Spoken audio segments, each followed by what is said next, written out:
तो hello friends, स्वागत है अपने YouTube channel Education by Gupta ji में। तो आप सभी के लिए क्लास 12th के ज्योग्राफी का 30 मोस्ट इम्पोर्टेंट क्वेश्चन लेके आ चुके हैं दोस्तों, जो कि बार बार बोर्ड परीक्षा में पूछे गए क्वेश्चन है। तो क्या करना है, इसको आपको सही सही नोट कर लेना है। सारे बोर्ड एग्जाम में पूछे गए क्वेश्चन है, तो क्या करना है, इसको आपको सही सही नोट कर लेना है। अगर उससे पहले मेरे इस चैनल पर पहली बार आए हैं तो मेरे इस चैनल को सब्सक्राइब और साथ में बेल आइकॉन दबा दीजिएगा, ताकि हमारा कोई भी नया वीडियो अपलोड हो तुरंत आप तक पहुंच जाए। तो चलिए बिना समय गंवाए क्वेश्चन की ओर चलते हैं।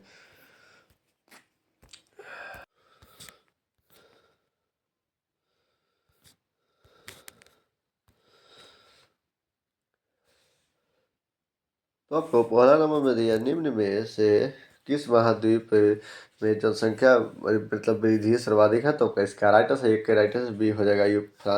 अफ्रीका की जनसंख्या वृद्धि सबसे ज़्यादा सर्वाधिक है। इसको आपको सही से नोट कर लेना है। तो चलिए अगले क्वेश्चन की ओर चलते हैं। तो आपको दूसरे नंबर में दिया, निम्न में कौन सी एक आर्थिक क्रिया मतलब ग्रामीण बस्तियों की मुख्य आर्थिक क्रियाकलाप है? तो इसका राइट आंसर, दो का राइट आंसर ये हो जाएगा प्राथमिक हो जाएगा, जो कि ग्रामीण बस्तियों के लिए मुख्य आर्थिक क्रियाकलाप है प्राथमिक। इसको आपको सही से नोट कर लेना है। तो चलिए अगले क्वेश्चन की ओर जाते हैं। तो आपको 3 नंबर में दिया, निम्न में से भारत के किस राज्य में जनसंख्या घनत्व निम्नतम है? तो इसका राइट आंसर, 3 का राइट आंसर बी हो जाएगा। अरुणाचल प्रदेश में जनसंख्या घनत्व सबसे अधिक है। तो इसको आपको सही से नोट कर लेना है। तो चलिए अगले क्वेश्चन की ओर चलते हैं। तो आपको 4 नंबर में दिया है, निम्न में कौन सा खनिज भूरा हीरा के नाम से जाना जाता है? निम्न में से कौन सा खनिज भूरा हीरा के नाम से जाना जाता है? तो आपका इसका राइट आंसर, 4 के राइट आंसर ये हो जाएगा मैग्नीज, जो कि भूरा हीरा के नाम से जाना जाता है। इसको आपको सही से नोट कर लेना है। तो चलिए अगले क्वेश्चन की ओर चलते हैं। तो आपको 5 नंबर में दिया, पर्वतों एवं ऊंचे पहाड़ पर किस प्रकार की बस्ती पाई जाती है? तो पर्वत एवं ऊंचे पहाड़ पर किस प्रकार की बस्ती पाई जाती है? तो इसका राइट आंसर, 5 के राइट आंसर क्या हो जाएगा? 5 के राइट आंसर आपका सी हो जाएगा, सीढ़ी नुमा घर पाया जाता है। इसको आपको सही से नोट कर लेना है। तो चलिए अगले क्वेश्चन की ओर चलते हैं। तो आपको 6 नंबर में दिया, भारत में किस राज्य में बांस ड्रिप लाइन प्रणाली प्रसिद्ध है? तो इसका राइट आंसर, 6 के राइट आंसर क्या हो जाएगा? बी हो जाएगा, मेघालय में प्रसिद्ध है। इसको आपको सही से नोट कर लेना है। तो चलिए अगले क्वेश्चन की ओर चलते हैं। तो आपको 7 नंबर में, किस महादेश में सबसे अधिक संख्याओं में मतलब संख्या में अंतर्राष्ट्रीय पर्यटन आते हैं? तो इसका राइट आंसर, 7 के राइट आंसर क्या हो जाएगा? ए हो जाएगा, यूरोप में सबसे ज़्यादा अधिक संख्याओं में अंतर्राष्ट्रीय पर्यटक आते हैं। इसको आपको सही से नोट कर लेना है। तो चलिए अगले क्वेश्चन की ओर चलते हैं। तो आपको 8 नंबर में, भारत के 4 महानगरों को जोड़ने वाला सड़क कौन है? तो भारत के 4 महानगरों को जोड़ने वाला सड़क कौन है? तो इसका राइट आंसर, 8 का राइट आंसर डी हो जाएगा। इसको आपको सही से नोट कर लेना है। स्वर्णिम चतुर्भुज मार्ग, जो कि भारत के 4 महानगरों को जोड़ने वाली सड़क है। इसको आपको सही से नोट कर लेना है। तो चलिए अगले क्वेश्चन की ओर चलते थे। आपको 9 नंबर में दिया, लॉरेंस सर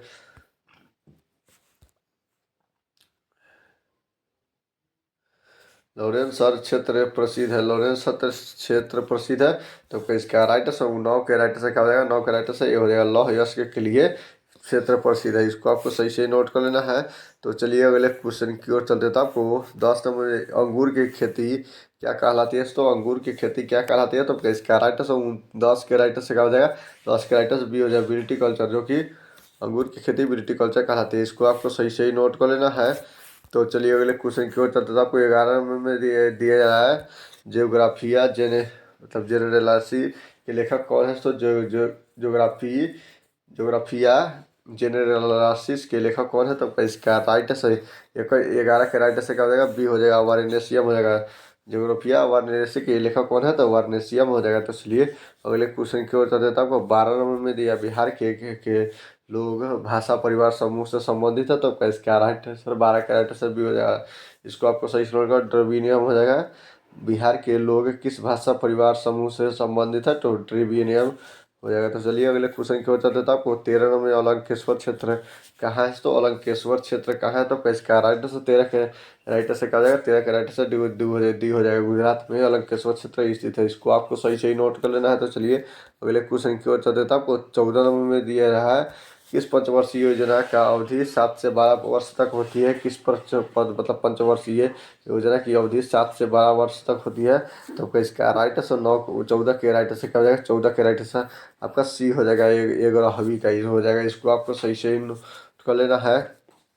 तो चलिए अगले क्वेश्चन की ओर चलते हैं। तो आपको 15 नंबर में, मेघा नगर की जनसंख्या कितनी है, तो मेगानगर की जनसंख्या कितनी है, तो इसका राइट आंसर 15 का राइट आंसर बी हो जाएगा। इसको आपको सही से नोट करना। 50 लाख से अधिक है मेगानगर की जनसंख्या, इसको आपको सही से नोट कर लेना है। तो चलिए अगले क्वेश्चन की ओर चलते हैं। आपको 16 नंबर में फरीदाबाद किस राज्य का एक शहर है, तो फरीदाबाद किस राज्य का एक शहर है, तो इसका राइट आंसर 16 के राइट से क्या हो जाएगा, 16 के राइट आंसर आपका डी हो जाएगा, हरियाणा, जो कि फरीदाबाद हरियाणा राज्य का एक शहर है। इसको आपको सही से नोट कर लेना है।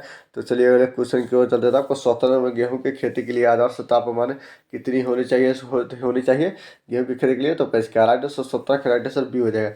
10 डिग्री से 20 डिग्री तक होनी चाहिए गेहूं की खेती के लिए तापमान। इसको आपको सही से नोट कर लेते हैं। चलिए अगले क्वेश्चन की ओर चलते हैं। आपको 18 में सरदार सरोवर परियोजना किस नदी पर है, तो सरदार सरोवर परियोजना किस नदी पर है, तो इसका राइट आंसर 18 का राइट से क्या हो जाएगा, ये हो जाएगा, नर्मदा नदी पर सरदार सरोवर परियोजना है। इसको आपको सही से नोट कर लेना है। तो चलिए अगले क्वेश्चन की ओर चलते हैं। आपको 19 में बाबा बुडन पहाड़ी है, बाबा बुडन कहाँ पहाड़ी है, तो इसका राइट आंसर 19 के राइट आंसर ये हो जाएगा, कर्नाटक में बाबा बुडन पहाड़ी है। इसको आपको सही से नोट कर लेना है। तो चलिए अगले क्वेश्चन की ओर चलते हैं। आपको 20 नंबर में कौन सा शहर तमिलनाडु का मैनचेस्टर कहलाता है, तो कौन सा शहर तमिलनाडु का मैनचेस्टर कहलाता है, तो इसका राइट आंसर 20 के राइट से क्या हो जाएगा, ये हो जाएगा कोयम्बटूर, जो कि मैनचेस्टर कहलाता है तमिलनाडु का। इसको आपको सही सही नोट कर लेना है।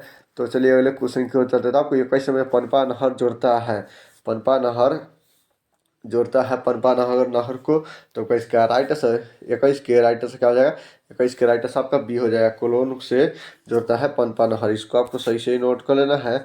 तो चलिए अगले क्वेश्चन की ओर चलते थे। आपको 22 नंबर संदेशों का आदान प्रदान क्या कहलाता है, तो संदेशों का आदान प्रदान क्या कहलाता है, तो इसका राइट आंसर 22 के राइट आंसर डी हो जाएगा, संचार कहलाता है संदेशों का आदान प्रदान। इसको आपको सही से नोट कर लेना है। तो चलिए अगले क्वेश्चन की ओर चलते थे। आपको 23 नंबर एशियन कहाँ है, तो एशियन कहाँ है, तो इसका राइट आंसर 23 के राइट आंसर क्या हो जाएगा, सी हो जाएगा, जर्मनी में एशियन है। इसको आपको सही से नोट कर लेना है। तो चलिए अगले क्वेश्चन की ओर चलते थे। आपको 24 नंबर में चावल धान की खेती संबंधित है, चावल धान की खेती किससे संबंधित है, तो इसका राइट आंसर 24 के राइट से क्या हो जाएगा, डी हो जाएगा। इसको आपको सही से नोट कर, गौहर निर्वाचन कृषि से संबंधित है चावल धान की खेती। इसको आपको सही से नोट कर लेना था। चलिए अगले क्वेश्चन की ओर चलते थे। आपको 25 में किस पर्वत पर ऊटी पर्यटक केंद्र अवस्थित है, किस पर्वत पर, तो इसका राइट आंसर 25 का राइट आंसर बी हो जाएगा। इसको आपको सही से नोट करना, नीलगिरी पर्वत पर। तो चलिए अगले क्वेश्चन की ओर चलते थे। आपको 26 में किस नगरीय क्षेत्र में प्रवासी जनसंख्या का अंश सर्वाधिक है, तो इसका राइट आंसर 26 के राइट से क्या हो जाएगा, ये हो जाएगा। इसको आपको सही से नोट करना, मुंबई में है। तो चलिए अगले क्वेश्चन की ओर चलते थे। आपको 27 में जल अभाव वाले क्षेत्र में किस प्रकार की बस्तियां पाई जाती है, सो जल अभाव वाले क्षेत्र में किस प्रकार की बस्तियां पाई जाती है, तो इसका राइट आंसर 27 के राइट से बी हो जाए, प्रकीर्ण पाई जाती है जल अभाव वाले क्षेत्र में। इसको आपको सही सही नोट कर लेना है। तो चलिए अगले क्वेश्चन की ओर चलते थे। आपको 28 नंबर में दिया, खरीफ फसल की कृषि की रीति क्या है, खरीफ फसल की कृषि रीति क्या है, तो इसका राइट आंसर 28 के राइट आंसर डी हो जाएगा, जून से सितंबर तक। इसको आपको सही से नोट कर लेना है। तो चलिए अगले क्वेश्चन की ओर चलते थे। आपको 29 नंबर में दिया ब्राजील के कॉफी बागान को क्या कहा जाता है, दोस्तों ब्राजील के कॉफी बागान को क्या कहा जाता है, तो इसका राइट आंसर 29 के राइट आंसर ये हो जाए, फेजेंटा कहा जाता है ब्राजील के कॉफी बागान को। इसको आपको सही से नोट कर लेना। तो चलिए अगले क्वेश्चन की ओर चलते थे। आपको 30 समय बिस्कुट उद्योग किस प्रकार के उद्योग से संबंधित है, तो बिस्कुट जो उद्योग है वह किस प्रकार के उद्योग से संबंधित है, तो इसका राइट आंसर 30 के राइट आंसर बी हो जाएगा, उपभोक्ता उद्योग से संबंधित है बिस्कुट का उपयोग। इसको आपको सही से नोट करना है, बिस्कुट का उद्योग उपभोक्ता उद्योग से संबंधित है। तो उम्मीद करता हूँ कि वीडियो आप लोग के लिए अच्छा लगा हो, और अच्छा लगा हो तो वीडियो को दीजिए लाइक और चैनल का सब्सक्राइब। तब तक के लिए जय हिंद, जय भारत।